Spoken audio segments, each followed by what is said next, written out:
Hey crafters, welcome to yet another thrift flip adventure.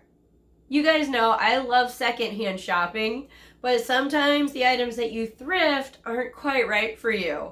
Like maybe they need a little mending or a little altering. Maybe they could use a little fabric dye, change the color up a little bit. Maybe they need to be upcycled or changed up into something totally new to fit you and your body and your lifestyle a little bit better. In today's video, I'll show you some of my recent thrift finds, and then I'll talk you through the ways that I'm planning to change them up a little bit to make them just right for me. Let's start with a little bit of that thrifting footage. I'll show you the amazing things that I've discovered out there in the world. Then, of course, I'll show you the things I actually bought, and I'll talk you through, show you how I am changing them up a little bit, and then, of course, show you the finished garment. See what you think. Would you do a little thrifting? Would you do a little bit of thrift flipping for some new to you items this season? Let's start by checking out the thrift stores, and then I'll show you my thrift flip project. Here we go.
Well, I got pretty excited when I saw that this shirt dress looked like it was about my size. Hey, I love me a shirt dress, especially one that I didn't have to make. That's kind of exciting. And this one feels like it's nice, really lightweight, kind of breathable fabric. So I did a little bit of research. It is viscose, so still a plant-based fiber, so hopefully that will be good. It's also from the brand M&G, which I believe is part of the Mango brand. I'm still doing a little research on that. But I think this could be really cute for spring. So I have one problem. And there's a lot of beige in this dress. And okay, I think it's a beautiful color combination. Don't get me wrong. But too much beige and too much black in a garment makes me look I don't know, unwell.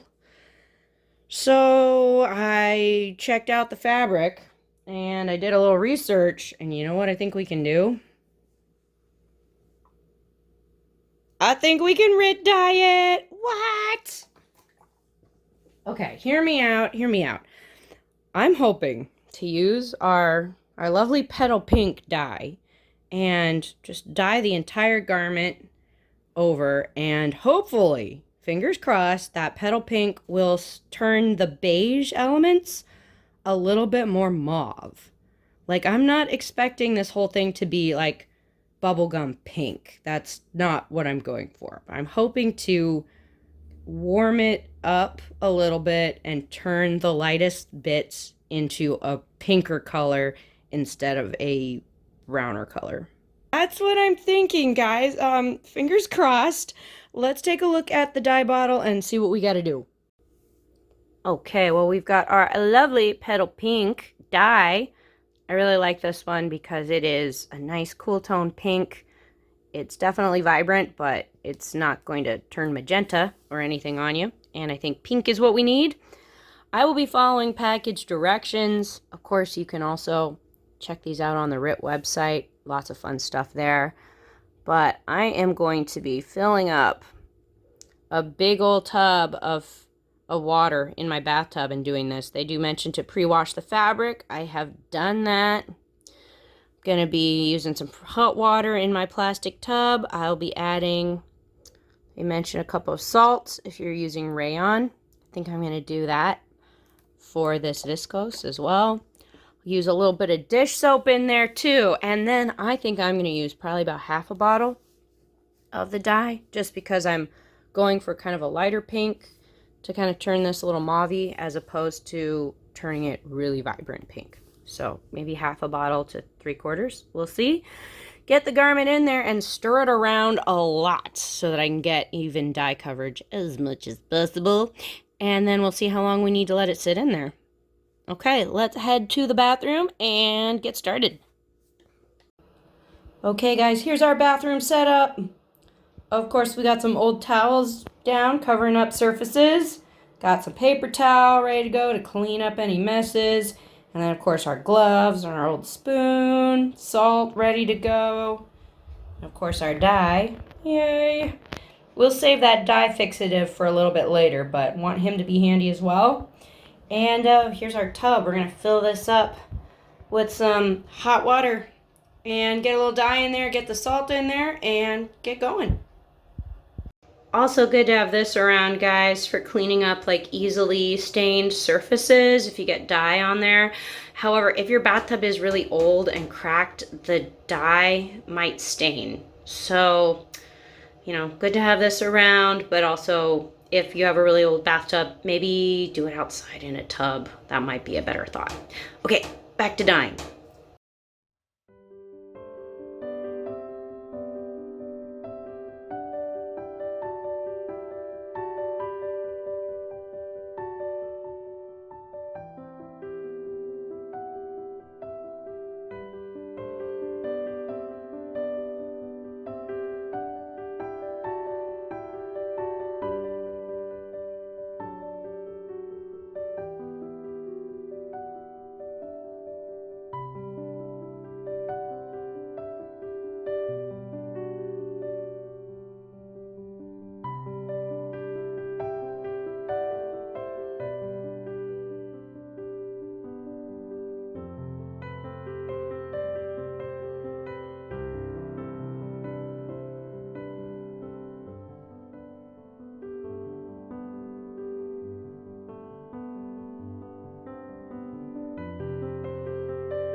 All right, guys. Well, it has been about 15-20 minutes, and I am really liking the color here.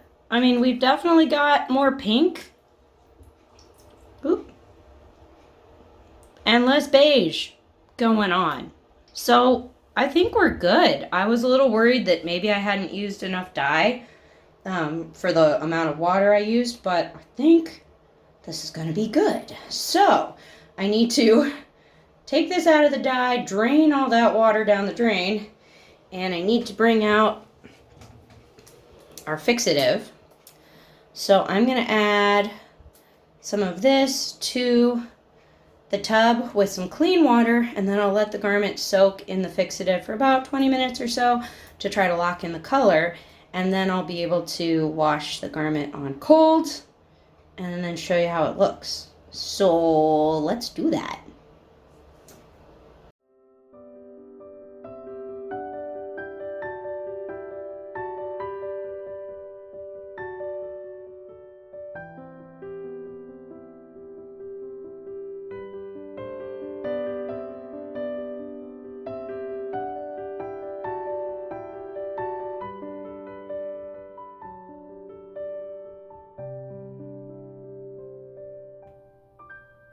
Well, ta-da! You guys, we have a pinkified transformation, and I'm actually really happy with the way this one turned out. I think we used just the right amount of pink. It's not overpoweringly bright, but I feel like it definitely took care of the beige and cream problem for us. I also love how now everything has this kind of similar color wash over it. Now the blooms that were mauve and the blooms that were a light color now are very similar. You know, they're all in the similar colorway. They're not quite so contrasting. So I feel like the dress, even though it's now brighter colored, is actually less busy looking just because there aren't so many contrasts that draw your eye all over the dress. We did stir the dress a lot to make sure the color distribution was as even as possible, and I think we got it. So you guys, I'm really excited about wearing this one, but we've got another project to check out before we're done. So let's check that out. Well, you guys, our newly pink dress definitely needs some cute accessories, and I'm going to be turning to one of my favorite easy upcycle projects, and that's turning buttons into earrings. You guys have probably seen me do this before on the channel because this is one of my favorites. It is pretty quick and easy, pretty budget friendly, and pretty darn cute, especially if you get some very adorable buttons to work with.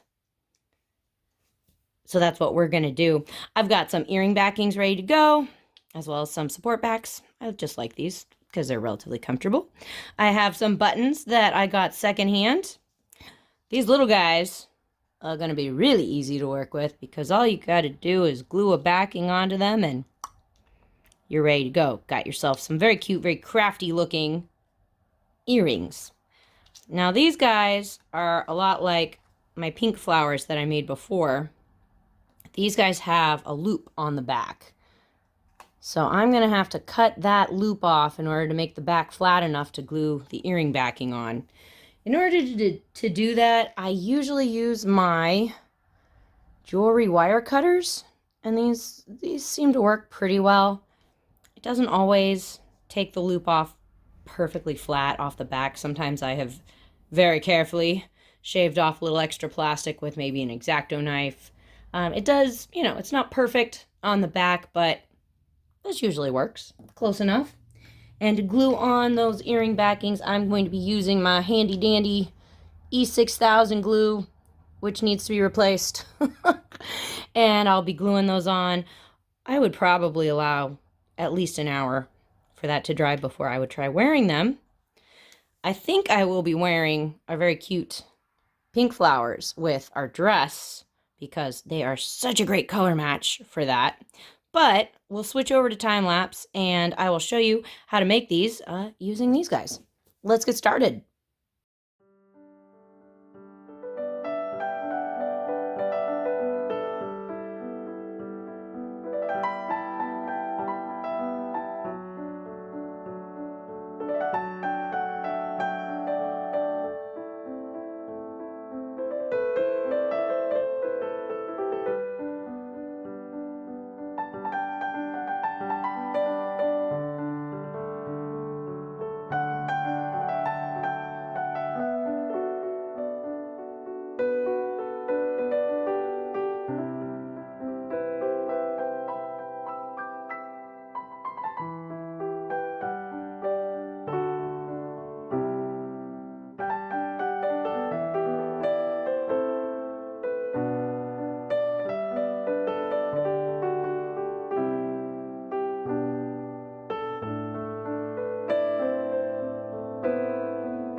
Well, guys, it is the next day, and we've got the glue all dried on our earrings. Of course, these guys are very cute. You can see the glue coming through the holes a little bit, but that's okay. And I did have a little bit of a tough time getting all of the button back off of these guys. It was kind of hard to get it off with the cutters and with the X-Acto knife. But I did my best and then just put a big ol' lump of glue on there and stuck it on. I think it'll be okay. I think I might need to get like a small file or something for removing the plastic lumps left behind. Let me know if you have any tips on that for me, you guys, how to get the backing off as smoothly as possible. I think these will be okay. I do like how these kind of almost look like vintage, kind of almost like vintage Bakelite, somewhat. Of course, I will be wearing pink ones with our dress because, I mean, how perfect is that? Speaking of our dress, I need to put an outfit together and show you what this all looks like together. Hey, while I'm doing that, consider giving this video a big thumbs up. Yay! And subscribing for more from Partners in Craft. You never know what we're going to be up to around here. Thank you guys, as always, for the likes and comments as well. That really makes a big difference around here. I'm going to put my outfit together, and I'll show you what it looks like.